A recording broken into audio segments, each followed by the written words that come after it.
3. Los inicios de la República Romana. 3.1. La ciudad de Roma y su territorio a fines del siglo VI. Las menciones de las fuentes literarias y los nuevos cálculos apoyados en los datos arqueológicos permiten hacerse una idea de la extensión de Roma a fines del siglo VI, en el momento del paso de la monarquía al nuevo sistema republicano. Cuando el rey Servio Tulio crea las 4 nuevas regiones de la ciudad, Suburana, Esquilina, Colina y Palatina, el recinto comprendido en el Pomerium, esto es, el espacio consagrado de la urbe, se extendía, según Varrón, por unas 285 hectáreas.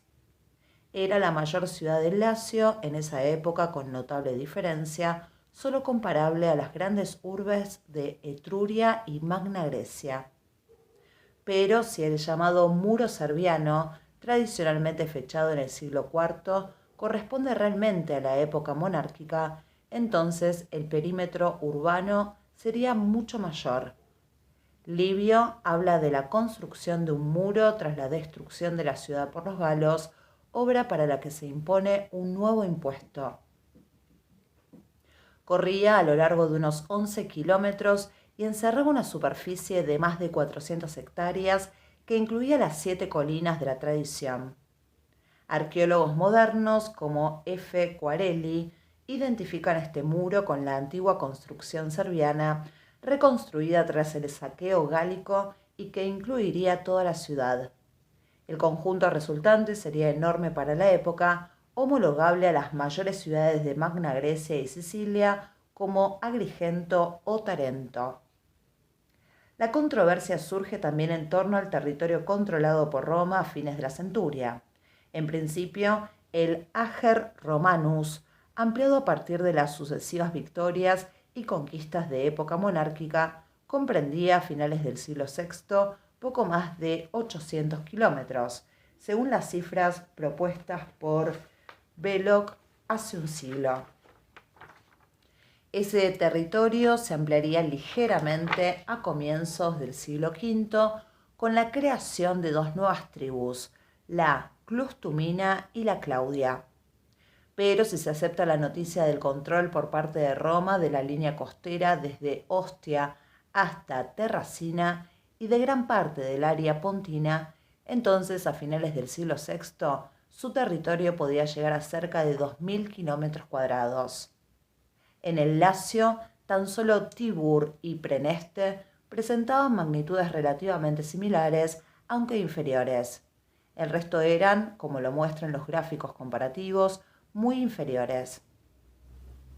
En torno al territorio romano, se discute si el Ager Romanus comprendía las tribus rústicas, el territorio todavía de propiedad gentilicia, probablemente en tendencia decreciente en los siglos siguientes, y el Ager Publicus, fruto de las conquistas, o si, por el contrario, las tribus rústicas incluían todo el territorio y se identificaban con el Ager Romanus.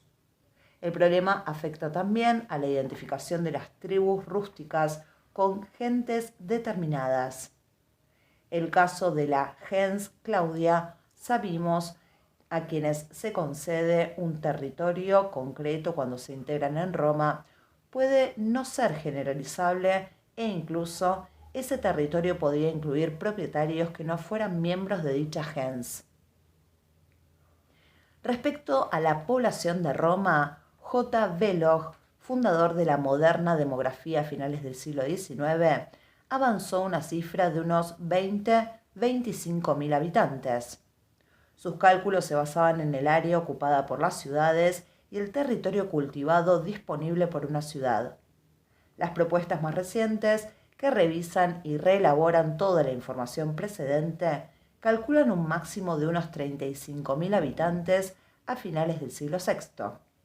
Estos números concuerdan con las cifras que se han calculado para el ejército centuriano, basado en unos 9.000 individuos en edad militar, que suponía aproximadamente un tercio de la población total, que incluyera a mujeres, mayores, esclavos y proletarios exentos de la milicia. Las cifras de los primeros censos reflejados en las fuentes, por ejemplo, 130.000 habitantes en el 508, son inaceptables por demasiado altas, al igual que la noticia de Fabio Pictor, recogida en Livio, sobre los 80.000 ciudadanos movilizables en época de Servio Tulio. Sin embargo, es interesante que las cifras de los censos reflejen fluctuaciones acordes con determinados acontecimientos históricos. Por ejemplo, el descenso en el censo en la primera mitad del siglo V se puede relacionar con la pérdida del sur de Lacio a manos de los volscos, que solo se recupera en las primeras décadas del siglo IV. 3.2. La expulsión de los reyes. Según el relato tradicional de Livio, Tarquino el Soberbio es expulsado de Roma en el 509 por un grupo de aristócratas dirigido por L. Junio Bruto. El detonante de los acontecimientos fue la violación de Lucrecia, esposa de L. Tarquino Colatino, por Sexto Tarquino, el segundo hijo del rey. La ultrajada Lucrecia se suicidó tras pedir la reparación de la ofensa. Cuando el rey Tarquino, quien se encontraba en Ardea al frente del ejército, vuelve a Roma, no puede entrar en la ciudad. Los rebeldes tomaron el mando del ejército y expulsaron también a los dos hijos del tirano. Comparten el liderazgo de la revuelta algunos personajes parientes de Tarquino, como el propio Bruto, su sobrino, o Tarquino Colatino, su primo. Otros participantes son Espurio Lucrecio, padre de Lucrecia, y P. Valerio Publícola. Tras la caída de Tarquino, se procede a la elección de magistrados colegiados. Los primeros cónsules fueron el propio Bruto y Tarquino Colatino, aunque éste luego es obligado a marchar de Roma tras el juramento impuesto por Bruto para rechazar por siempre la monarquía y para castigar a quien pretendiera su restauración. El juramento implicaba también el destierro de todos los miembros del clan Tarquino y de ahí la suerte de Colatino. El propio Bruto quedaba a salvo por tener parentesco por línea materna. Al poco tiempo se detectó un complot para restaurar a los tarquinos en el que estaban implicados los dos hijos de Bruto, que contaban con la ayuda de los Vitelios y Aquilios. Descubierta la conspiración con la ayuda de un esclavo, el propio Bruto no dudó en sacrificar a sus hijos, estableciendo ya un modelo de severidad romana republicana. En la posterior batalla de Silva Arcia, Bruto muere en combate individual contra Arrunte, hijo de Tarquino. No obstante, Roma se impone a Tarquino y sus aliados etruscos de Cere, Velles y Tarquinia. Tarquino buscó entonces ayuda en Lars Porsena de Clusio, quien se dirigió contra Roma, sitiándola desde el Janículo al otro lado del Tíber. Ante las distintas muestras de heroísmo por parte de los romanos, desde la defensa del puente Sublicio por Horacio Cocles hasta los episodios de Mucio Escévola o Cloelia, Porsena se retira y dirige sus fuerzas bajo el mando de su hijo Arrunte contra la ciudad latina de Aricia. Tampoco allí consiguen la victoria y su hijo es muerto por los latinos y sus aliados de Cumas.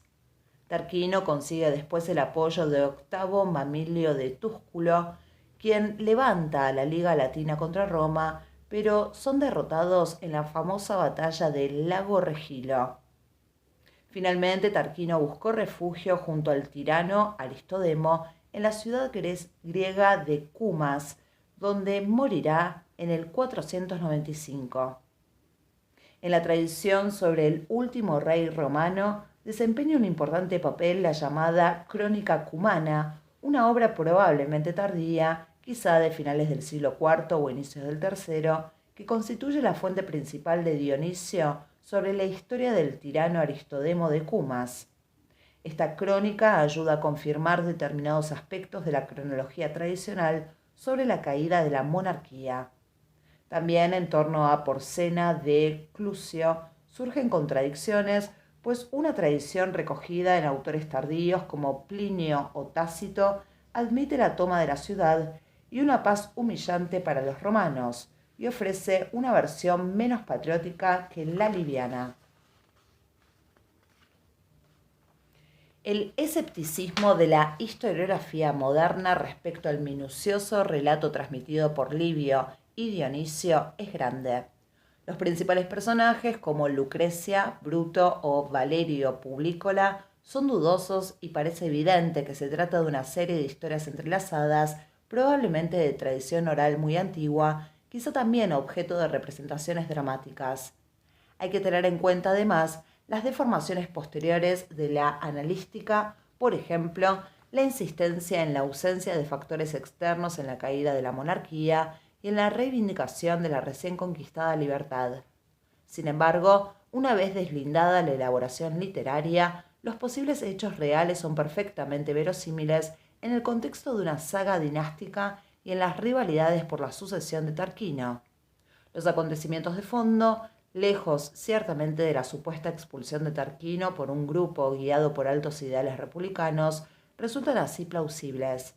Desde ese punto de vista, e independientemente de los detalles más concretos, lo interesante es llegar a establecer si la monarquía fue sustituida, en un momento dado más o menos prolongado, por un gobierno republicano colegiado y si este cambio tuvo lugar a finales del siglo VI. 3.3. Una reinterpretación de la crisis del 509. En una interpretación de conjunto de la crisis del 509, una revolución, entre comillas, crea la República Romana, en el contexto de un periodo de inestabilidad y convulsiones en toda la Italia tirrénica.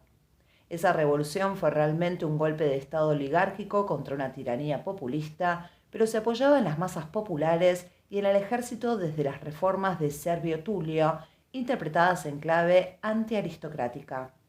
Posiblemente, los líderes aristocráticos se vieron obligados a hacer concesiones al ejército y al pueblo, y de ahí la importancia concedida a los comicios centuriados y sus funciones políticas, legislativas y judiciales. Es probable que la expulsión de Tarquino no tuviera nada que ver con su origen etrusco, sino con su régimen tiránico en el sentido de la tiranía griega arcaica inaceptable para los grandes clanes nobiliarios. De hecho, la continuidad en las relaciones comerciales y artísticas con Etruria, así como los signos externos del poder traspasados a los magistrados supremos, cuestionan la supuesta liberación del poderío etrusco que con tanta frecuencia se aduce para este momento. Un personaje como Lars Porsena de Clusio, quien probablemente atacara Roma e incluso tomara la ciudad, se puede entender en el periodo de cierto caos, de sucesión de líderes y conflicto con los latinos tras la caída del rey. El relato de Dionisio sobre Aristodemo de Cumas, procedente de una fuente independiente ajena a la analística romana, quizá Timeo, puede confirmar la fecha del advenimiento de la República a fines del siglo VI. Para los romanos de los siglos posteriores, la referencia cronológica fundamental eran los fasti, que se remontaban hasta alrededor del año 500. Los cónsules epónimos daban el nombre al año y ese era el sistema habitual de fijar las fechas, aparentemente desde siempre. Es cierto que estas listas de magistrados son particularmente dudosas para la primera mitad del siglo V, aunque de forma parcial se puedan confirmar por otras fuentes para tiempos anteriores al 300. A partir de este extremo, se ha intentado cuestionar su validez, expurgándolas de supuestos nombres plebeyos y haciéndolas coexistir con la monarquía. Sin embargo, las tesis, incluso con evidencia arqueológica de autores como Hanel, Hestad o Werner, que pretendían retrasar los inicios del régimen republicano hasta mediados del siglo V, se han abandonado. A favor de la cronología tradicional se encuentran numerosas referencias en los autores antiguos.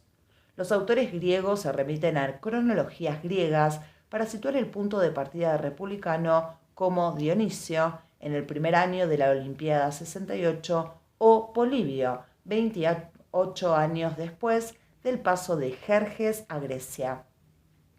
También Episodios como el saqueo de los galos, dedicatorias de templos u otros acontecimientos destacados se datan en ocasiones con referencia a los años del comienzo de la República. Por ejemplo, Plinio, en su Historia Natural, recoge la dedicatoria del édil Gneo Flavio de un templo a la Concordia con una inscripción de bronce datándolo 204 años después de la dedicación del templo capitolino.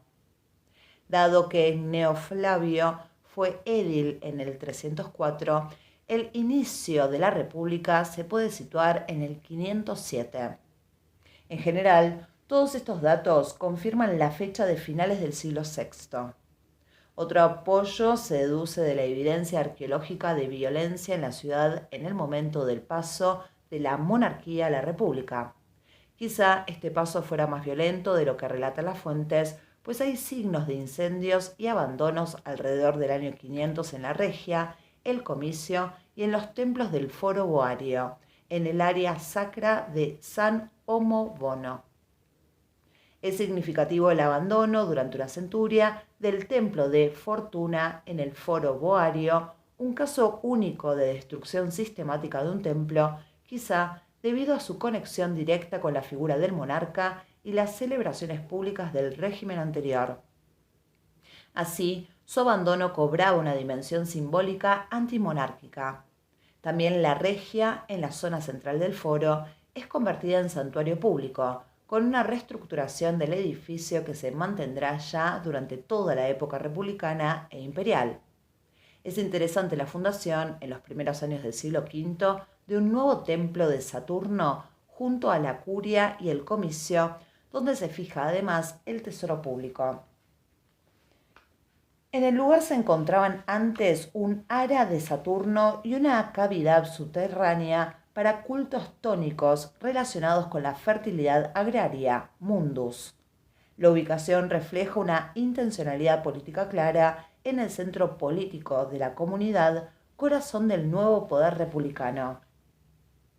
Poco tiempo después, en el 484, se levantó un nuevo templo a los Dioscuros, la pareja de gemelos presente desde antiguo en el Lacio y relacionado siempre con ritos de iniciación, había ayudado a los romanos en la batalla del lago Regilo. Su templo es otro símbolo del poder patricio y evidencia también una clara relación con el mundo griego. Los nuevos edificios levantan una especie de barrera entre el foro, el nuevo espacio central y el foro boario, el emporio privilegiado por la monarquía en el siglo anterior. Esta interpretación de los acontecimientos que tienen lugar en Roma y el Lacio a finales del siglo VI afecta también a la supuesta hegemonía etrusca sobre la ciudad del Tíber. Ninguna evidencia literaria ni arqueológica permite confirmar esa teoría moderna que identifica el odio hacia Tarquino el Soberbio con el rechazo de lo etrusco. Esta lectura étnica, a modo de una liberación nacional romana mediante la expulsión de un rey etrusco, comienza por olvidar el origen griego de Corinto de la familia Tarquinia. Las relaciones de Roma con Etruria son indudables y es posible cierta orientación antietrusca en el golpe contra la monarquía. Pero la expulsión de ciudadanos etruscos o la ruptura de relaciones económicas se puede interpretar en clave clánica, afectando en particular a los tarquinos y su familia en sentido amplio, como sucedió en un momento dado con los almiónidas expulsados de Atenas. En el contexto de una sociedad aristocrática como la romana, su misma llegada a Roma se puede entender en esa perspectiva clánica más verosímil que la de una supuesta conquista etrusca. En cualquier caso, como se ha dicho, los romanos expulsaron a Tarquino no tanto por etrusco, cuanto por tirano. Por otra parte, la supuesta ruptura de relaciones comerciales y culturales es relativa, pues el templo capitolino, construido y decorado por artistas etruscos, es consagrado por los magistrados romanos y se mantiene su decoración. Solamente más tarde, a lo largo del siglo V, se produce una crisis, pero que no afecta exclusivamente a Roma, sino a muchas otras zonas del Mediterráneo occidental, incluidas Magna Grecia y Cartago. En este caso, el problema también puede derivar de una premisa falsa al hacer depender de Etruria todo el desarrollo cultural y material romano y relacionar dicha crisis con la supuesta desaparición del elemento etrusco en Roma. Desde o frente a esta teoría, cabe pensar en un contexto cultural más amplio de influencia fundamentalmente griega, tanto en Etruria como en el Lacio.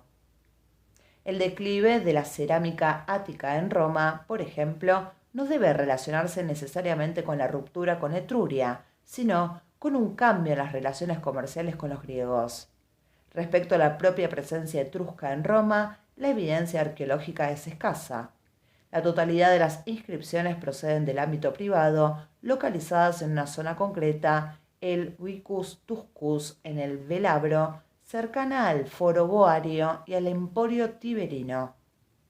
El carácter latino de la ciudad de Roma se habría mantenido siempre y así lo probarían las inscripciones públicas más arcaicas en latín, como el lápiz niger o níger hallado en el Comicio.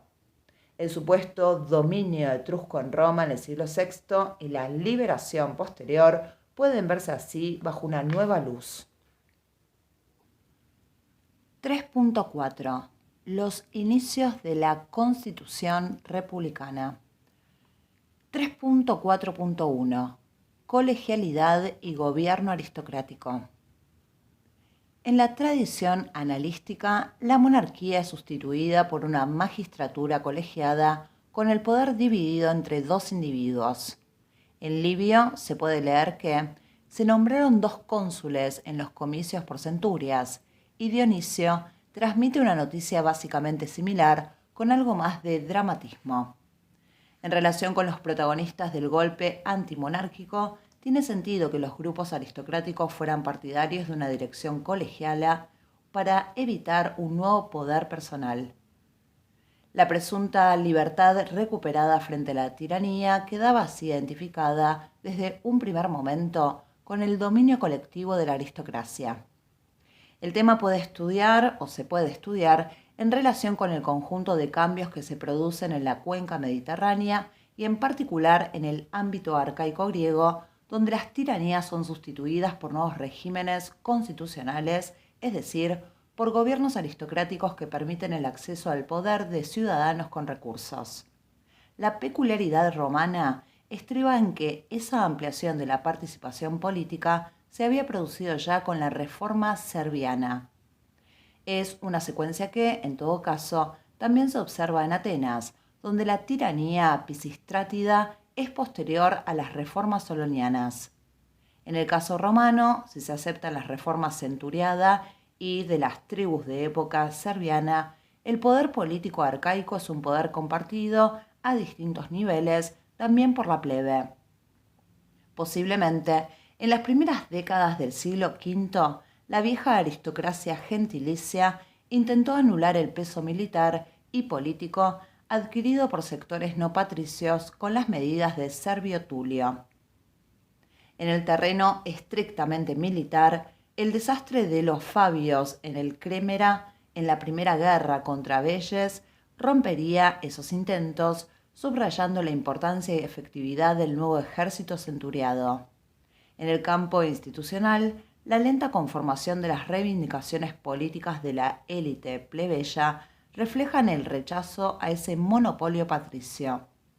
Visto en perspectiva histórica, queda claro que el problema de la aristocracia romana era el de su renovación política. Ciertamente, en un momento dado, se instauran gobiernos republicanos en todas las ciudades de Italia central y a partir del siglo IV no hay rastros de monarquías.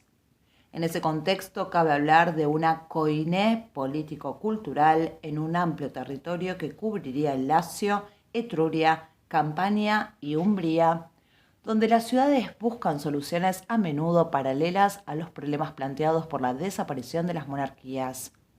El proceso no está claro en sus detalles, dado que la documentación es limitada. En muchos casos los datos son simplemente los términos que aluden a los nuevos magistrados en inscripciones, en general sin mayor explicación y con frecuencia tardíos. Por ejemplo, a partir del siglo IV, los testimonios epigráficos de una serie de repúblicas etruscas consignan el término silat, asimilable a magistrado, con una serie de sufijaciones no siempre claras, pero que apuntan a diversos tipos de magistraturas, quizá homologables a pretor. Aparece también silat purne, posiblemente un magistrado superior, aunque pudiera ser distinto en las diferentes ciudades-estado.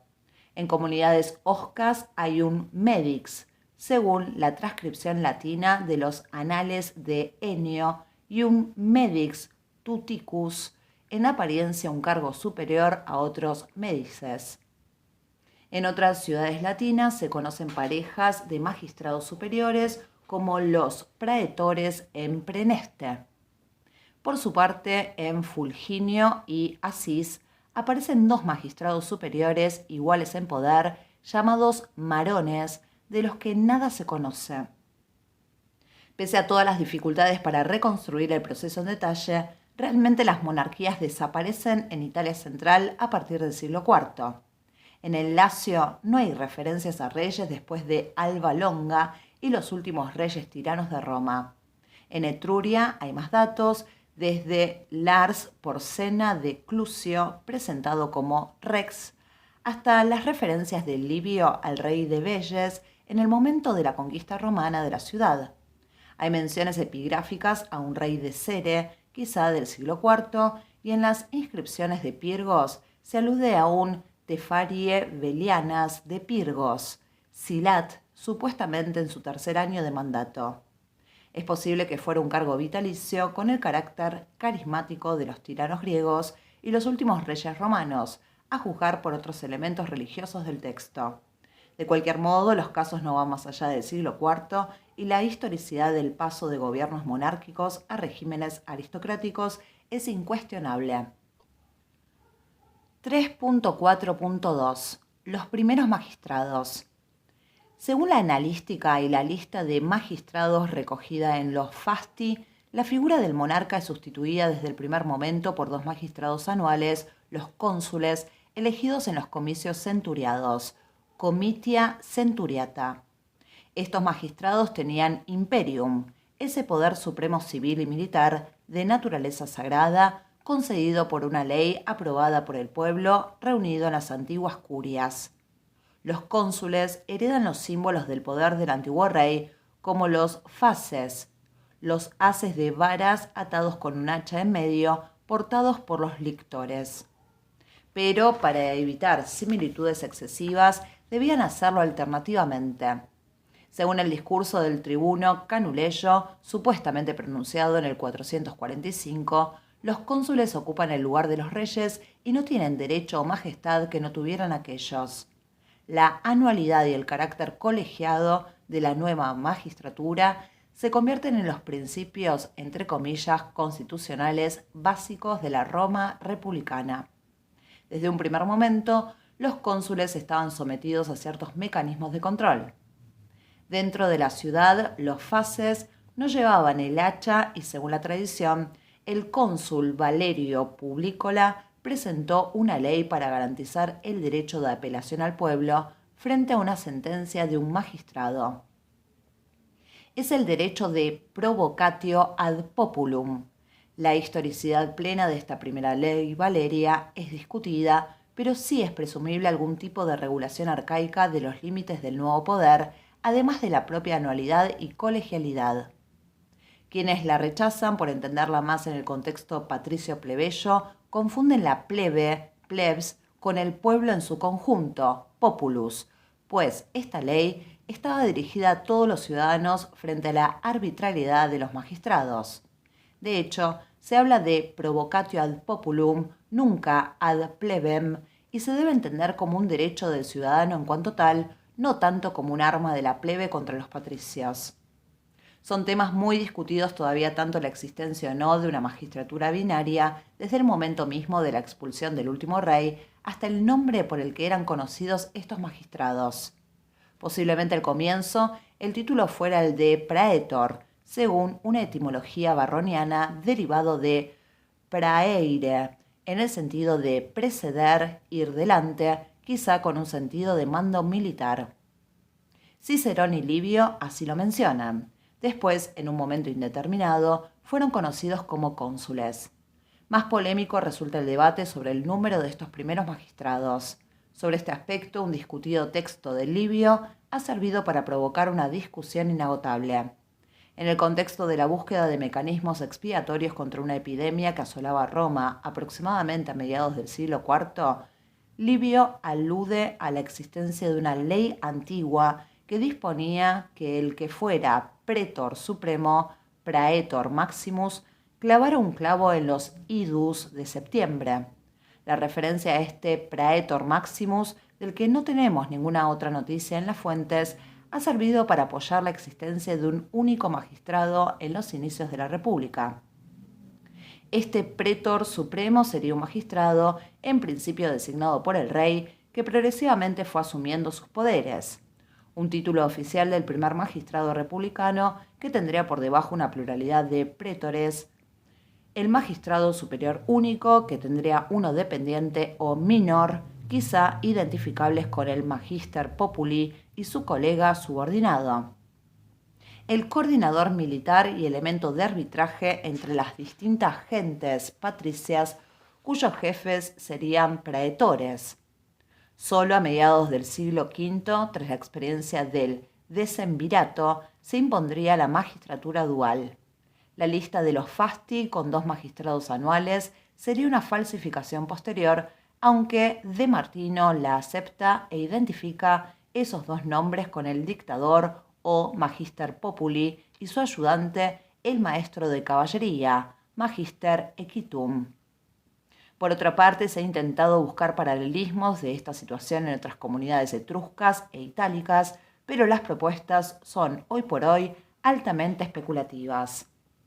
También la alusión al Foedus Cassianum, el tratado con los latinos de los inicios de la República, con la referencia exclusiva a Casio, se ha utilizado para confirmar la presunta existencia de este primer magistrado republicano. Las posiciones y argumentaciones presentadas aquí de forma necesariamente breve y sumaria son múltiples. Es cierto que la fórmula binaria es una realidad bastante única que también se ha intentado explicar por diferentes razones. No obstante, como han señalado Cornell y otros, en general, salvo el texto de Livio relativo a la ceremonia del clavo, no hay indicios en las fuentes para una teoría revisionista. El propio pasaje liviano reviste cierta complejidad, pues al comentar la noticia alude a cónsules al inicio de la República y a la dictadura. Pero incluso el término praetor maximus no debe presuponer necesariamente una magistratura dual, desigual, y no exige la revisión del relato tradicional. Dejando aparte los problemas que plantea ese superlativo, se puede entender maximus como el primero en haber sido elegido, el de más edad, el que ostentara los faces en este momento, pero aplicable a quien fuera de los magistrados superiores, la pareja de cónsules, el dictador, incluso el interrex, sin implicar una realidad institucional propia y distinta. De esta manera, a la vista de los testimonios actuales, aumenta la tendencia a aceptar la validez de los fasti y del propio relato de Liviano sobre el establecimiento de la magistratura dual.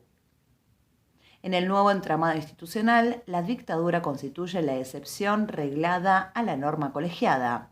Ya en los primeros años republicanos, en circunstancias excepcionales, el cónsul designaba un dictador que a su vez designaba un ayudante, magister equitum. Otro nombre que recibía el dictador era el de magister populi, con una evidente connotación militar. La excepcionalidad de la dictadura se refleja en la duración del cargo, un máximo de 6 meses, aunque con frecuencia era mucho menor, hasta que se resolviera la coyuntura crítica. Estas crisis podían ser militares ante una situación bélica de urgencia o políticas generalmente relacionadas con el movimiento plebeyo. Recientemente se ha avanzado la tesis de que tanto el magister populi como su ayudante, el magister equitum, se remontan a la época regia, relacionados con la reorganización militar tras la reforma hoplítica serviana. 3.4.3 La nueva división de funciones y competencias. el régimen republicano supuso un nuevo reparto del poder y de las distintas competencias para el gobierno de la urbe, antes centralizadas en la figura del rey. Los magistrados superiores fueran llamados cónsules o prétores y, en su caso, el dictador, asumían las responsabilidades militares, gracias a la posesión del imperium. Dionisio de Halicarnaso habla de 2 comandantes en jefe del ejército en época monárquica, lo cual podría ser una explicación adicional para la magistratura dual del consulado. En el terreno político, hasta el surgimiento de las asambleas y magistraturas plebeyas, la iniciativa correspondería exclusivamente a los magistrados superiores. La participación general del pueblo romano se expresaba en los comicios centuriados, la asamblea ciudadana creada por Servio Tulio, presuntamente como un mecanismo político para debilitar el poder de los patricios y consolidar un apoyo político-militar al rey. El carácter político-militar de dicha asamblea se ve confirmado por numerosos aspectos de la misma. Por una parte, en esos primeros tiempos es la instancia electiva fundamental, pues en ella se elige a los magistrados más importantes. Desde el punto de vista militar, es clara también la identificación con el pueblo en armas y ciertas características de estos comicios, como el hecho de tener que reunirse fuera del pomerium, lo confirman. Incluso no es inverosímil que, en los inicios de la República, estos comicios por centurias funcionaran también como instancia de apelación si se acepta la historicidad de la ley Valeria sobre el derecho de provocatio. En conjunto, su importancia en los primeros tiempos republicanos es un signo de las concesiones hechas por los aristócratas en el momento de la expulsión del monarca ante una comunidad cívica que ya había ganado esos espacios de participación, presumiblemente desde mediados del siglo VI. En el terreno religioso, las funciones antes en manos del rey pasan a los magistrados con imperium al pontífice máximo, pontifex maximus, quien asume la responsabilidad sobre las vestales, y a la presunta nueva figura del rex sacrorum. Durante toda la historia republicana, los ámbitos religioso y político van a estar estrechamente unidos bajo el control de la clase dirigente y, de hecho, los cónsules pueden realizar sacrificios, tomar auspicios o dedicar templos. El cambio institucional implica también más libertad para los distintos colegios sacerdotales que seleccionan autónomamente a sus miembros, establecen sus normas y custodian sus libros. Estos colegios de pontífices, augures y flámines se convierten en responsables autónomos de sus ámbitos específicos de derecho sacro. A la cabeza de la religión romana republicana se sitúa el Pontifex Maximus, quien asume, entre otras funciones, el establecimiento del calendario y la elaboración de la crónica anual. Según un texto de Festo, el Pontífice Máximo es el juez y árbitro de todas las cosas divinas y humanas. Una figura peculiar, incluso desde el punto de vista terminológico, es el nuevo entramado político-religioso, es el Rex Sacrorum. Ese rey de las cosas sagradas poseía una serie de competencias rituales relacionadas con el calendario, debiendo realizar sacrificios en fechas determinadas. A finales de febrero protagonizaba una extraña ceremonia en la que tenía que escapar tras el sacrificio regifogium y que, según la interpretación de los anticuaristas, recreaba la expulsión de Tarquino. A diferencia de otros sacerdocios, estaba separado forzosamente del poder político, pues no podía desempeñar ninguna magistratura ni acceder al Senado, quizá por una decisión consciente de separar el título de rex del poder ejecutivo. La dificultad de comprender la división de tareas religiosas entre los cónsules, el pontífice máximo y el rex sacrorum tras la caída de la monarquía ha llevado a diversas explicaciones. Realmente, si el pontífice máximo pasa a un primer plano, no está clara la nueva figura. El problema afecta también a la consideración de la regia, un edificio del foro relacionado con actividades religiosas. Este templo, o bien, según Festo, la antigua residencia real, es destruido a finales del siglo VI y reconstruido poco después para mantenerse durante toda la República vinculado a las actividades del Pontifex Maximus o el Rex Sacrorum. Estudiosos como Coarelli han intentado buscar una interpretación global de la regia, la Casa de las Vestales y la Domus Publica como un conjunto de edificios relacionados con funciones religiosas desde época monárquica.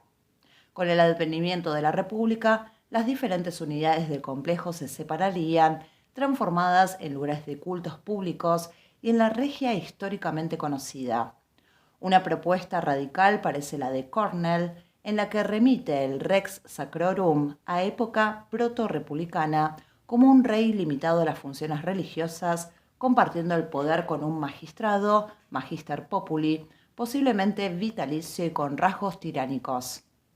Esta teoría, que retoma algunos puntos de una reinterpretación anterior de la figura de Servio Tulio por Mazzarino, es igualmente hipotética y sin posible demostración por ahora.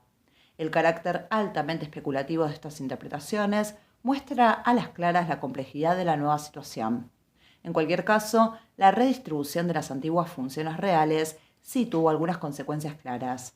Por un lado, los anteriores dioses y lugares sacros pasan a recibir el calificativo de publici o publici para resaltar el paso al dominio público, lares publici, penates publici, frente a su anterior carácter más o menos privado en el ámbito del Palacio Real. Por otro, es evidente la preeminencia del Pontifex Maximus y del Colegio de los Pontífices en el nuevo régimen, así como el protagonismo de los augures en la elección de los magistrados, mientras queda en un segundo plano la figura del Rex Sacrorum. 3.5. La nueva Roma republicana. 3.5.1. Una ciudad abierta con pervivencias gentilicias. El nuevo régimen republicano en Roma es asimilable básicamente al modelo de la polis griega. El Estado se articula en torno a una asamblea de los individuos con recursos, un consejo, senado y unos magistrados electos. Sin embargo, el elemento clave que articula las relaciones sociales y políticas de la comunidad procede de la etapa anterior. Se trata de la reforma censitaria y de las tribus atribuida a Servio Tulio. Las necesidades militares y políticas que se concretan en la conformación de un ejército hoplítico y el apoyo en sectores no patricios frente al patriciado por parte de los últimos reyes tiranos son las premisas necesarias de esa reforma.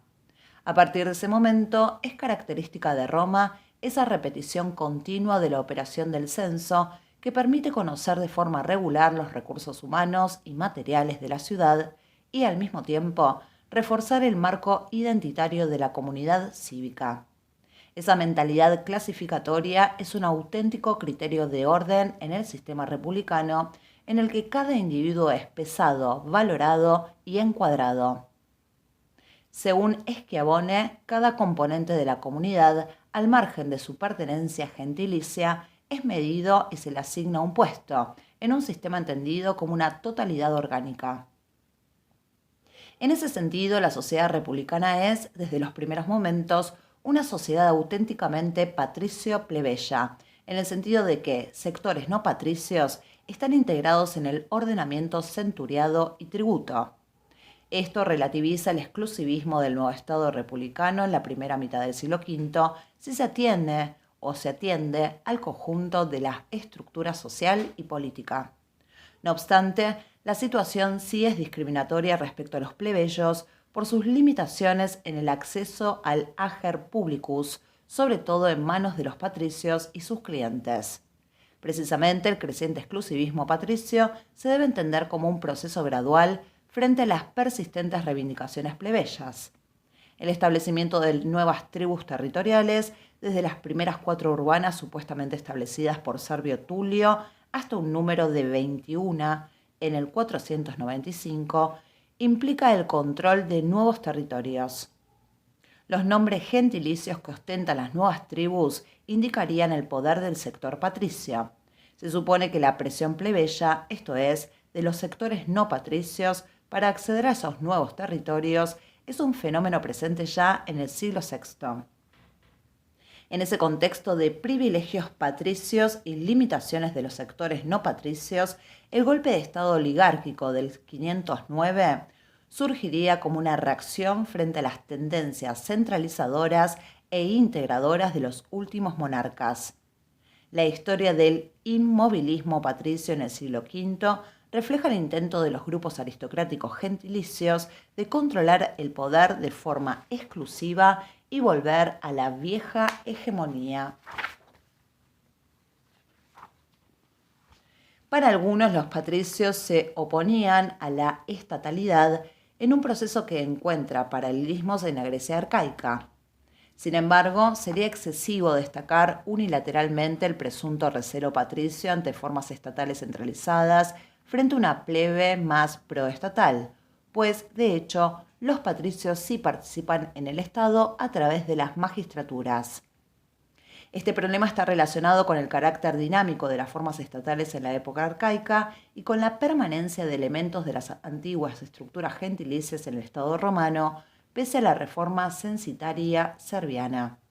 El surgimiento de la República expresaba un momento crítico en la relación contradictoria entre fuerzas centrífugas y centrípetas. Las tendencias unitarias de la reforma censitaria y del poder central monárquico, con ciertos aspectos de tiranía, se enfrentaban a las tendencias centrífugas de los sectores gentilicios en una ciudad abierta a la incorporación de grupos gentilicios externos. Una serie de episodios de las primeras décadas republicanas confirman este extremo. Se trata de la integración del sabino Atio Clauso con sus clientes en Roma, de la expedición de los Fabios contra Velles y su posterior derrota en el río Crémera, de la actividad en el Lacio de un Publio Valerio y sus suodales atestiguada en el Lapis Satricanus o incluso de la revuelta de Apio Erdonio en el 460. Destaca en estos casos la facilidad del paso de una comunidad a otra de estos condottieri o su actuación al frente de sus clientes. En otro orden de cosas, los derechos iura compartidos por Roma y las ciudades latinas que recoge el Foedus Cassianum, Connubium Commercium Ius Migrationis, etc., presuponen también una importante fluidez en estas sociedades, lejos todavía de una definición territorial rígida de la ciudadanía. Es lo que Ampolo ha definido como una notable movilidad horizontal que contrasta con la inmovilidad vertical entre patricios y plebeyos en el interior de la ciudad. En el contexto general de los siglos VI y comienzo del V, en el área central tirrénica, ese carácter abierto es uno de los rasgos que caracterizan a Roma, evidente no solo en el terreno político y social, sino también en el artístico o el económico. La vitalidad de las actividades comerciales queda patente en la fundación del Templo de Mercurio y en la presencia activa de corporaciones de comerciantes en las primeras décadas del siglo V. Por otra parte, el análisis de la cultura material en esa época evidencia la presencia de artistas y artesanos foráneos, confirmada explícitamente por la noticia de Plinio, en su Historia Natural, sobre el trabajo de los artistas griegos Damófilos y Gorgasos en el templo de Ceres, Liber y Libera del Aventino en los años 90. 3.5.2 El primer tratado entre Roma y Cartago. Un elemento importante que contribuye a completar la imagen de Roma en el paso de la monarquía a la república es su posición internacional, que se puede deducir de testimonios como el del primer tratado con Cartago. Según el testimonio del historiador griego Polibio, en sus comentarios a los tratados entre Roma y Cartago, el primero de ellos se fechaba en el consulado de L. Junio Bruto y M. Horacio, esto es, en el 507. Las tablas de bronce con el texto, de difícil lectura por su arcaísmo, se conservaban en el tesoro de los ediles en el Capitolio. Los romanos y los cartagineses declaraban su amistad y la obligación de no atentar contra los intereses de cada uno. Los romanos no debían navegar más allá del Cabo Hermoso, en África, cerca de Cartago, y los cartagineses, por su parte, debían respetar una serie de ciudades en el Lacio presuntamente controladas por Roma: Ardea, Anzio, Laurento, Circeos, Terracina. Según estos términos, Roma controlaba la línea costera del Lacio hasta unos 100 kilómetros al sur del Tíber, lo que confirmaría las noticias sobre las campañas y conquistas de Tarquino. La supuesta preeminencia romana en el Lacio queda también reconocida a partir de la obligación púnica de entregar a Roma desarmada toda ciudad conquistada en suelo latino. La discusión sobre la autenticidad del primer tratado fue iniciada ya por Mommsen a mediados del siglo XIX. Es cierto que la primera mención de Livio a tratados romanos con Cartago se sitúa a mediados del siglo IV, pero en ningún momento se dice que el de esa época fuera el primero. Por el contrario, en un pasaje posterior se alude a antiguos tratados renovados por tercera vez, tertio renovatum. En las cláusulas concretas que refiere Polibio, se distingue claramente entre el tratado más antiguo y los restantes. El juramento difiere entre ellos, pues en el primero se recurre a un procedimiento más arcaico, por piedras, mientras en el segundo se realiza el juramento por Marte y Quirino. Por otra parte, Polibio alude también a la lengua arcaica del primer tratado y a las dificultades para traducirla. En cualquier caso, el argumento principal favorable a Polibio, además del rigor característico de este autor en el tratamiento de sus fuentes, es su verosimilitud en función de las circunstancias históricas de Roma a finales del siglo VI. Las cláusulas sobre la restricción de los intercambios y su control centralizado se podrían entender por el recelo del nuevo poder republicano en manos de los patricios ante una actividad comercial favorecida por los anteriores reyes y más dominada por la plebe urbana. Ese protagonismo plebeyo en las relaciones comerciales queda atestiguado poco después por la erección en el Aventino hacia el Circo Máximo del templo a Mercurio, divinidad por excelencia favorecedora del comercio. También son explicables históricamente las diferencias entre las cláusulas del primer tratado y el segundo, por ejemplo, la prohibición de fundar ciudades por Roma en África que aparece en el segundo. Sería anacrónica su inclusión en el primero, dado que las primeras colonias ultramarinas romanas son del siglo IV, en las Islas Poncias. En relación con los intereses púnicos en el área tirrénica a fines del siglo VI, las inscripciones de Pirgos confirman la actividad comercial cartaginesa en Etruria durante dicha centuria. Otra prueba de la existencia de relaciones comerciales regulares e internacionalmente conocidas entre Cartago y las ciudades etruscas es la referencia que hace Aristóteles en su Política a esas relaciones como ejemplo de un tipo particular de tratados comerciales. Por su parte, el contenido del segundo tratado concuerda con la situación a mediados del siglo IV, cuando la llanura pontina y la línea costera, antes controlada por Roma, se encontraba en manos de los volscos. En el momento de la caída de la monarquía y del establecimiento de un nuevo régimen republicano, se puede entender la voluntad por ambas partes de suscribir un acuerdo de este tipo que asegurara las posiciones de los dos estados. Cartago consolidaba sus intereses en la zona y Roma conseguía un reconocimiento internacional del nuevo poder y de su posición en la zona costera del Lacio. 3.5.3. Una nueva situación en Italia central. El tratado con Cartago comentado es una de las expresiones del brillante periodo que supone para Roma el siglo VI. El crecimiento económico y demográfico, la monumentalización de la ciudad y la construcción de edificios públicos, la expansión territorial y la hegemonía en el Lacio son otras tantas manifestaciones de la llamada Grande Roma dei Tarquini. La caída de la monarquía abre una etapa conflictiva que se prolongará durante casi todo el siglo V. Esta crisis es patente tanto en el plano exterior como en el interior de la ciudad. En el terreno militar, equos y volscos, pueblos de origen sabino, desplazados desde Umbría hasta la llanura tiberina y las zonas costeras del Lacio, infligen una serie de derrotas a los romanos que pierden los territorios controlados por Tarquino. Con las ciudades latinas se suscribe un nuevo tratado conocido como el Foedus Cassianum, en el que Roma ha perdido la posición hegemónica previa. En la ciudad, a partir de 480, se interrumpe la construcción de templos tan activa en el período anterior. Se abre un ciclo de enfrentamientos internos caracterizado por las secesiones plebeyas y las reivindicaciones en torno al problema de las deudas y las carestías. La reanudación de las actuaciones gentilicias, con distintas iniciativas lideradas por condotieros al frente de clientes y dependientes, refleja las contradicciones de las estructuras políadas puestas en pie con las reformas servianas.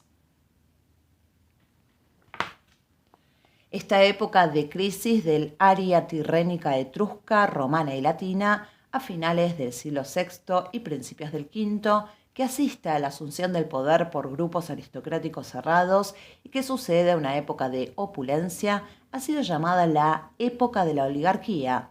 Además de las nuevas tensiones políticas, implica un retroceso de las actividades mercantiles y artesanales y un estancamiento económico evidente en la cultura material. En el plano internacional coincide con el fin del equilibrio greco-etrusco-púnico tras la batalla de Cumas en el 474. En realidad, este ciclo no se cerrará en Roma, sino tras la superación del monopolio patricio por la lucha del movimiento plebeyo. Solo entonces se produce la conformación de una auténtica polis, con la integración en el poder de nuevos sectores, en una estructura social también renovada por las distribuciones de tierras y la superación de la dependencia por las deudas. Pero esa nueva situación representa el final de un proceso que durará casi 2 siglos.